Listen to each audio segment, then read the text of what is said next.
I've had a few people that have reviewed my work. They all said I'm crazy, so I think that means we're doing a good job. Hey guys, welcome back. So this one I'll try to keep it kind of short, but we got some more metal cut out of here. So these wheel wells are totally gone. I don't remember what all else was in here, honestly. Kind of forgetting some stuff.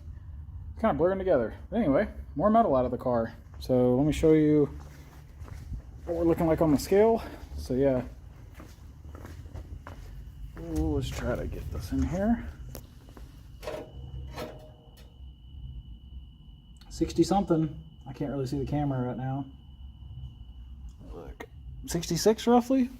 So the front end was 36, so that's just over 100 pounds off the front and back of the car. So that's awesome. Let's see.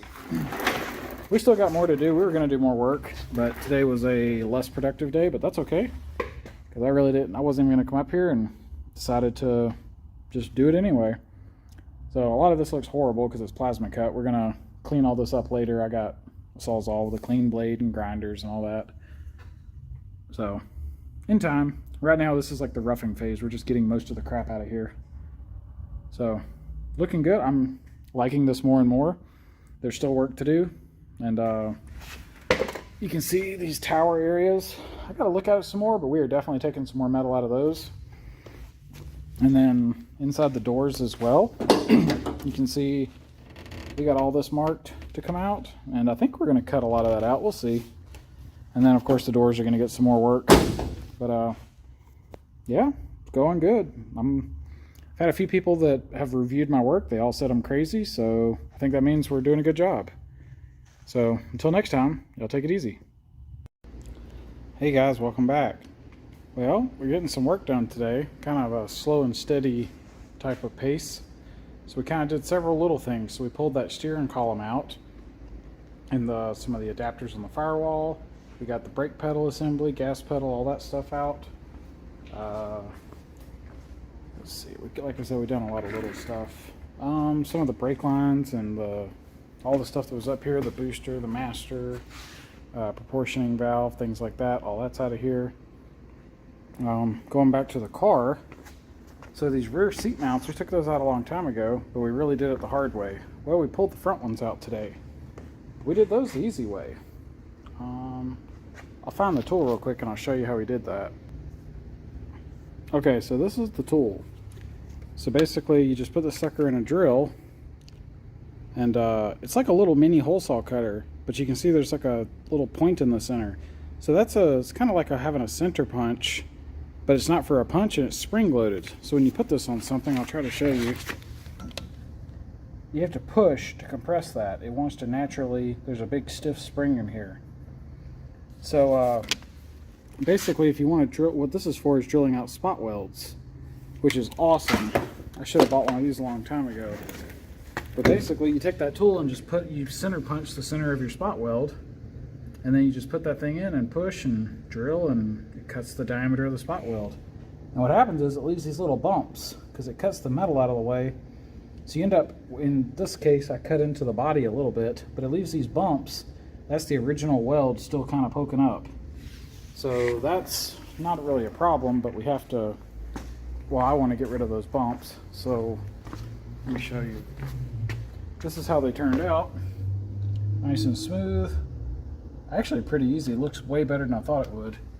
And we got to use one of our new tools for that. I've never used this before, but I bought it a while back. This is called a finger sander. So it's just like a little handheld belt sander. Only like a 1/2 inch wide or so. But if you've got a thing you want to sand, you can just push on it like this. And it spins. So you can move around and sand something. And that's how I did those little spot welds. After they were cut, those sanded down pretty quickly and left a nice, did a good job, and pretty happy with that.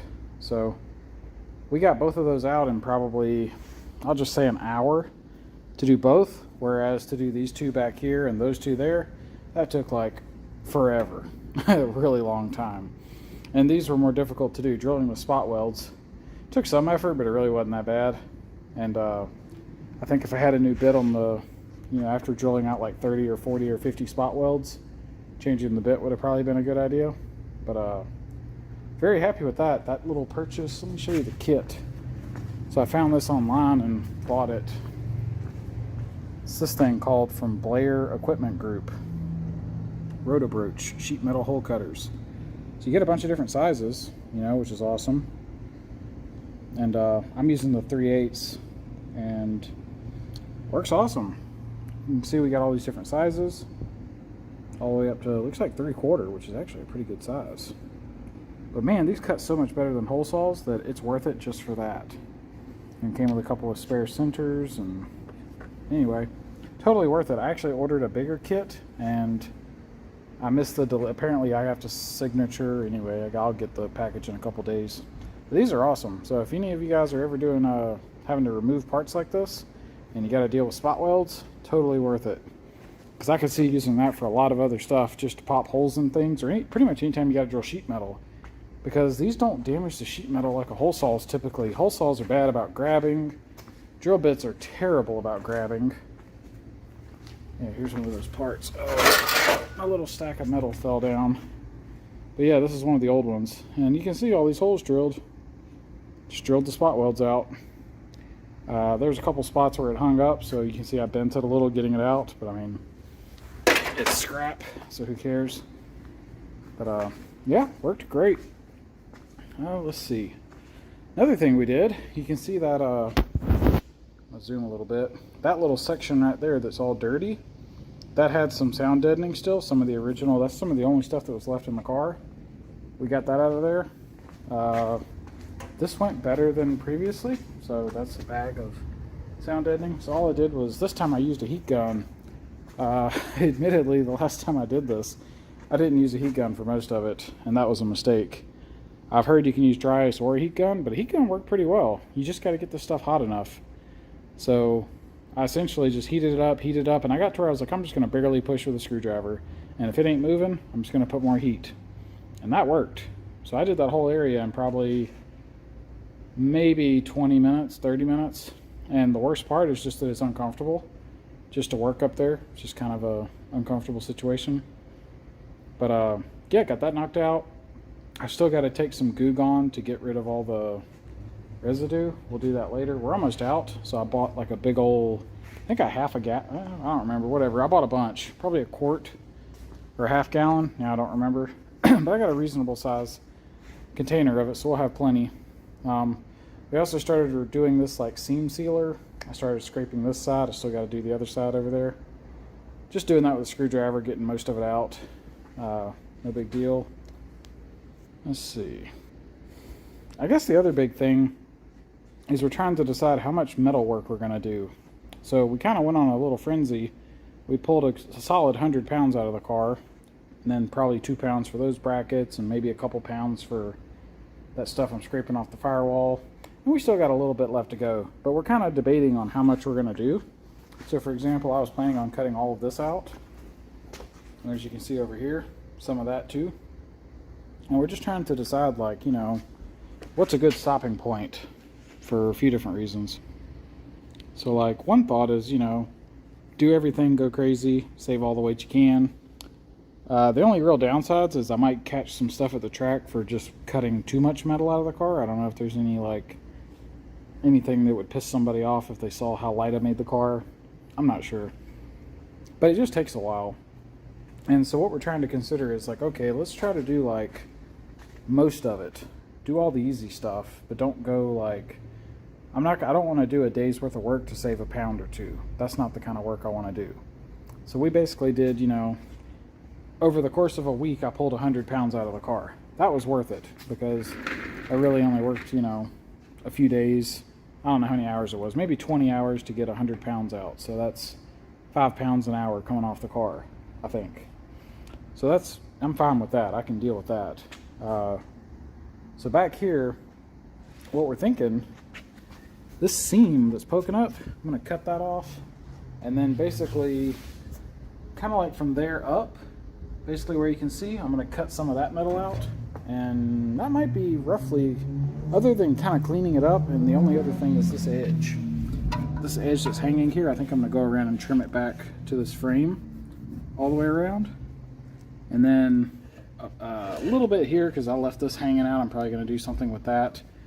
And then other than that, kind of just clean up the edges because they're all plasma cut. And then I think the last thing, over here we got most of that secondary metal out, but over here it's still in place, so we'll knock it out on that side. And that's kind of what I'm thinking about, roughly about it for the back. Maybe where that wall comes through, cut that little piece off. Doesn't really show up good on camera. Shows up better over here. But yeah, basically have that little wing level with the floor. And I'm thinking roughly that'll be about it for the back. In the middle, we're just basically, we did the floors, the seat brackets are gone. And we're just knocking off, we're just gonna go around knocking brackets off that aren't necessary. That bracket, this bracket, this one, you can just guess. You can just go down the car. Every single one of those that's not necessary. And this corner piece, that's coming out. The big reason those are coming out is I want to run a tube that follows this pillar like that and goes right through here down to the floor. So I've seen a couple of drag cars, or a couple of Miatas, several really, not just drag cars, where they took those out to make doing the cage easier. I definitely think we're going to do that. So just kind of coming up with a plan, but right now I know I want to knock out all these little pieces, so probably gonna start working on some of those. And well, I got to do that body filler, knock some of these little brackets off here and there, cut some of the studs off the firewall. There's a bunch of those. I had to figure that out, how, as far as how we're going to do that, because kind of what I'm thinking is basically take like a grinder or a plasma cutter, knock the studs off, because on a lot of these, I'll show you since it's easy to show you. On the back of the firewall, oh, this is a perfect example.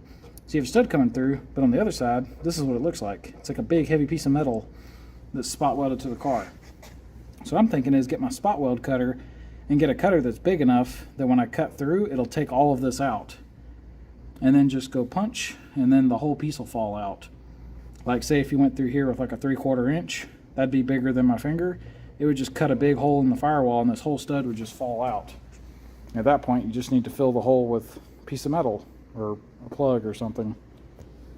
So we're gonna look into doing that, because it's funny, you wouldn't think there's that many of them, but like, let's just take a quick look. Here's 1 and 2,